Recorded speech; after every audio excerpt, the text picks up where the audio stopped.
What's up everyone, this is FP Sticks. Hope you all are doing well. Today I'm going to be bringing you some of my first Go Battle League battles of Season 9. And I'm running this team that, funny enough, is actually almost exactly the same as the team that I saw on Zionic's video. I think that was uploaded today. I was just scrolling through YouTube, and great minds think alike, I guess. So I'm running Mandibuzz in the lead, and then Drapion and Nidoqueen in the back. So typical like dark type in the lead and then double poison in the back. I really like Drapion on the safe swap. I am playing in the Great League Remix Cup here, but Drapion on the safe swap with Poison Sting, and now that Crunch has a defense drop chance, really makes Drapion even better. I am running my Drapion with Crunch and Sludge Bomb, so no Aqua Tail. I'm actually opting to run Sludge Bomb as a nice nuke there against potential fairies or grass types in the back there. But this team comp of one dark type in the front, two poison types in the back is very strong. It's been around for a while, and there's all sorts of different variations that you can do with the two poison types in the back. I've seen people run it with Golbat in the back and sometimes Shadow Golbat, but Drapion is by far probably one of my most favorite Pokemon in Season 9 right now. It's really benefiting from that Crunch update, but we can just see how these battles play out. I've been having a lot of fun in Season 9, taking it fairly casually again, just because of my new job and work schedule. I really don't have that much time to play anymore, but I'm hoping to be able to organize my schedule where I can do the majority of my video productions on the weekend, and then hopefully try to upload throughout the week and prep all the stuff on the weekend. But let's get into these battles here. This Shadow Nidoqueen, the Poison Fangs really add up here, but I'm going to throw this Foul Play onto the Nidoqueen, and out comes their Mandibuzz. Going to throw this Aerial Ace here, and I am running Aerial Ace and Foul Play on this Mandibuzz. Sometimes when I run Mandibuzz, like in Ultra League or sometimes even in Great League, I opt to run it with Dark Pulse instead of Foul Play just for a little bit more damage. But I think in Great League, Foul Play is kind of a nice choice there. Just slightly spammier. Obstagoon lead is not great, so I'm instantly going to go into Drapion here. Poison Sting generates energy very quickly, and I do not want to throw my energy right away because I was anticipating them potentially swapping out here at some point. So farming up, and they actually end up shielding the Sludge Bomb. That's okay.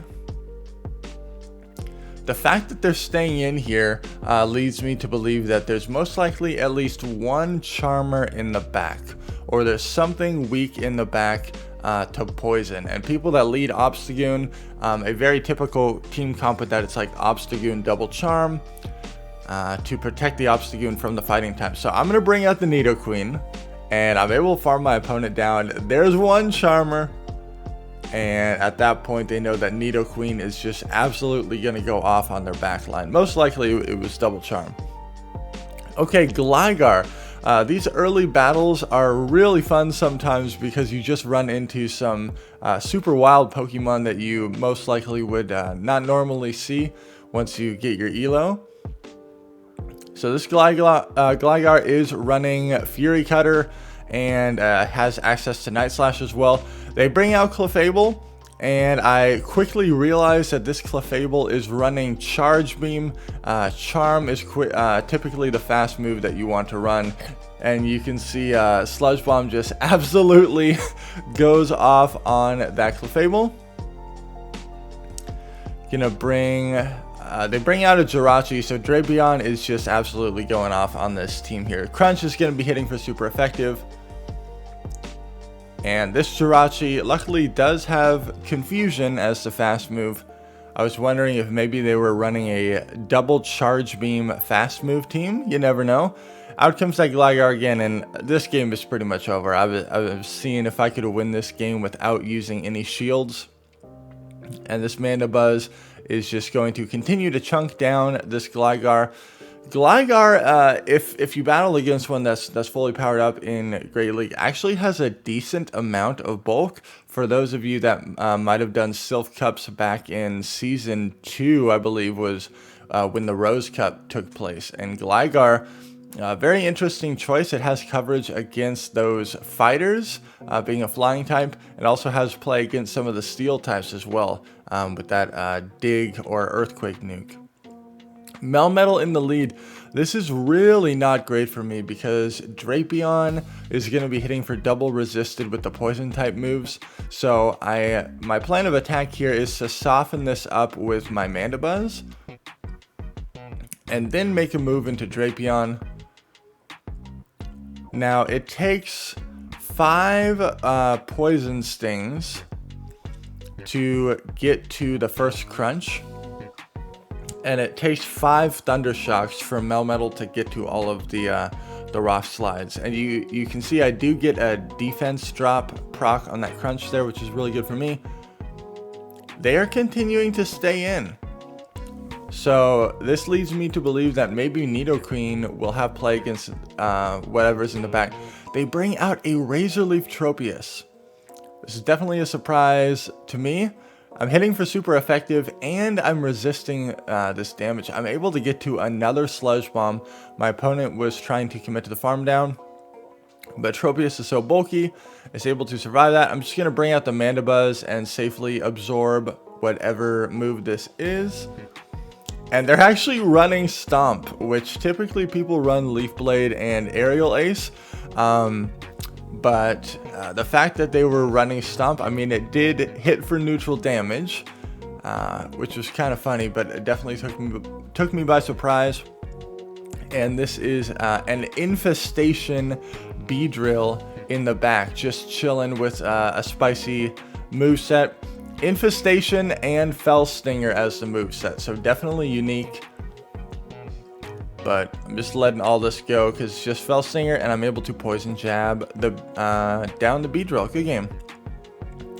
Alright, Registeel in the lead. This is a fairly neutral matchup.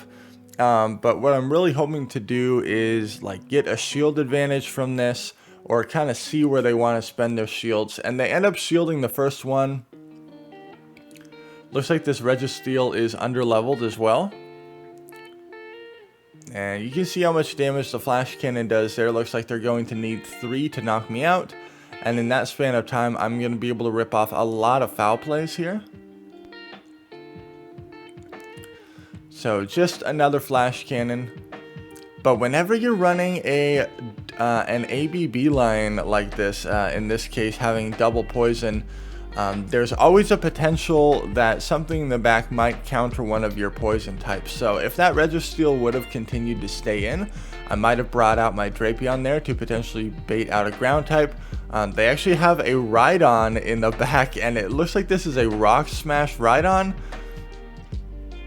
So this team is absolutely all over the place. I'm just going to throw this Poison Fang here, and they let that go through. Definitely going to be able to farm this down. I'm just going to shield this, farm this down, and have energy for whatever they have in the back. Whenever you get your opponent in a situation where they only have 1 Pokemon remaining and you have debuff moves like Poison Fang or Crunch, it's just so devastating because they cannot switch out to clear that debuff. So it really puts you in a powerful position there. Good game. Mandibuzz into Obstagoon again. So not great, but I'm going to instantly swap into Drapion and see what they want to do. Now they're very slow to the response on this swap here. So this gives me an opportunity to potentially win back switch advantage. It takes 6 Embers for this Sunny Castform to get to a Weather Ball. And so I know my Drapion outpaces it. But the counter damage that the Obstagoon did to my Drapion early on kind of puts me at an awkward health range. And unfortunately they get to another move here, but I really want to win switch so I can get my Nidoqueen aligned with the Obstagoon. They most likely bring in Obstagoon again, and they throw immediately. They do not allow me to get to another move. I under-tap this crunch. They probably thought that Night Slash would have been enough. And they also thought that that was going to be a sludge bomb. So I, by some miracle, do get a shield there, which is really good for me. They're throwing cross chop here. Night Slash is the move that you want to be throwing, and because they threw the wrong move, I took advantage of that situation and farmed up extra. And in the back is a Whimsicott. So Nidoqueen is just absolutely gonna shred this little cotton ball. Double super effective poison jabs. Oh my gosh, good game. Okay, Steelix in the lead.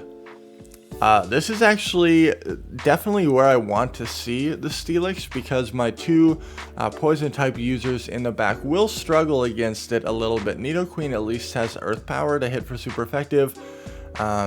They bring out a Poliwrath. I do not have a direct response to this Poliwrath, but I'm just going to bring out my Drapion right here and go straight for the Sludge Bomb and see what they want to do. This Poliwrath does have an energy advantage, and it gets to the moves very quickly. And they are running Scald. Very cool. So Poliwrath was given the move Scald for the Season 9 update. And I do have a video coming out where I actually went on a 19 win streak with Scald Poliwrath, so that'll be fun to feature. But Poliwrath definitely has a lot of play. They bring back in the Steelix. I'm going to let the Drapion go down. And then I have to bring out the Mandibuzz here and soften up this Steelix, because the poison jabs from Nidoqueen are going to be triple resisted. They have a Nidoking in the back, and this really puts me in an awkward situation. I'm really hoping that this is a Sand Tomb, but they went for Mega Horn. They're actually running Mega Horn on their Nidoking. So that completely surprised me. This is probably a Sand Tomb. It is. And it ended up being a CMP tie. I know this Poison Fang is not going to KO. And it's double resisted there. So my opponent smartly does not shield. Out comes Steelix. I'm going to try to bait with this Poison Fang here. But they have way too much energy. They have been over farming this entire game. So I know that they pretty much have two moves stored already. So I'm throwing another Poison Fang, hoping it's enough. Not even close, but I wasn't going to be able to get to the Earth Power anyways. Very well played by my opponent, and really cool team with the Scald Poliwrath. I did not have a great response to that. Shiny Nidoking. Unfortunately for Nidoking, even with the Sand Tomb update, it's just really still not that great. Nidoqueen just completely outclasses it because of its bulk. Maybe if Nidoking got Poison Fang and like Mud Bomb or something, like a faster charging ground move that actually did decent damage, so not Sand Tomb, it might make it a little bit more viable. But Nidoking is just a little bit too glassy for how long it takes to get to some of its moves. The Nidoking does take me out, and they ended up running Sludge Bomb. So I'm going to bring out my Drapion and just throw this Crunch immediately and try to get rid of this Nidoking before I get Sand Tomb debuffed. They bring out Obstagoon. So I'm hoping that potentially a double shielded Nidoqueen will be able to sweep the rest of this team. I'm going to throw a Sludge Bomb and then swap and see what they want to do. They end up having a Meganium in the back, and so Nidoqueen was just going to go off there with a shield advantage. Good game. Alright, Zweilous in the lead. Really, really tough for the team, because it's just able to get to these body slams very quickly. It's able to hit for neutral with the Dragon Breath damage on everything. And I'm going to throw this Sludge Bomb and see what they want to do. They end up no shielding it. And I'm going to throw this Crunch, really hoping that I get a shield, because they're probably going to commit to farming me down. Yeah, they shield. And thank goodness they actually end up throwing a move here. Their defense has fallen. I cannot snarl this down. I have to reveal my third Pokemon, but they do not get to another charge move, so that's good for me. Oh man, out comes Hypno, so I'm going to bring in my Mandibuzz and see what they want to do here. They're opting to stay in. So I'm very curious as to what they have in the back, because they do have the ability to swap out right here. But I'm able to throw another foul play here. And I get the final shield. At this point, I'm really thinking that Mandibuzz is going to have play against whatever they have in the back. So I'm shielding that up. And we are going to snarl this Hypno all the way down. They revealed both of their punches as well. It's actually a Registeel, so I'm surprised that they stayed in with the Hypno there against my Mandibuzz. I'm just going to go straight for the Earth Power here, and we'll be able to clean up this game, no problem. Let me know in the comments what team you have been running in Season 9. Have you been trying out some new Pokemon? When it's this early on in the season, there's really no pressure to like try to go super try hard, unless you want to, of course. It's kind of fun to be able to try out different things.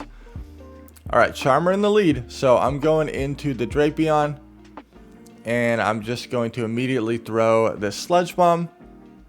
I do get a shield. And they bring out a Blaziken. Oh my gosh, I'm going to get to another Sludge Bomb here. I've seen Wigglytuff, I've seen Blaziken, both of which Nidoqueen has a positive matchup. So I'm thinking that they might have a Nidoqueen answer in the back. I don't know. This is a pretty wild team. I'm just bringing out Mandibuzz to soak up this energy, and then most likely I'm going to make a swap here and start farming. I'm going to throw this Aerial Ace because I kind of want to see if they want to commit their last shield here. Okay, they let it go. Oh, well, they were out of shields. Yep. So I bring out my Nidoqueen, and this is going to be able to take out this Wigglytuff, and we'll see what they got going on in the back. It is a Toxicroak, so that will be GG. I would have been able to get to that Earth Power. Thank you all so much for watching. Gonna try to do as many videos as I can with my work schedule, but keeping it chill, keeping it casual here for Season 9. Hope you all are having good battles. Thank you so much for watching, and I'll catch you in the next video.